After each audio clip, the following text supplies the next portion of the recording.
جب بندہ صرف اور صرف اللہ کی رضا کے لیے قربانی کرتا،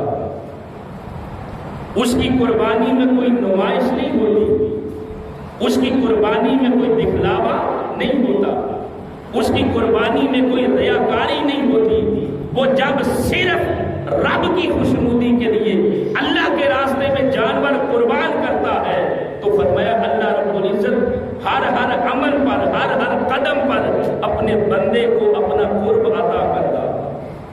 اس لیے کہ قربانی کا مطلب ہی یہ ہے قریب ہونا۔ قربانی کرنے والا قریب کس کے ہوتا ہے؟ اللہ رب العزت۔ اور قرب ملتا کب ہے؟ جب بندہ صرف اللہ کی رضا کے لیے قربانی کرتا ہے۔ قرآن پاک کے اندر فرمایا نا قل ان صلاتی ونسکی ومحیایا ومماتی للہ رب العالمین۔ فرمایا محبوب فرما دو بے شک میری نماز، میری قربانی، میرا جینا، میرا مرنا، فرمایا یہ صرف اور صرف اللہ رب العزت کی رضا کے لیے ہے۔ میں جو کچھ بھی کرتا ہوں اس سے مقصود فقط اپنے رب کو راضی کرنا ہے۔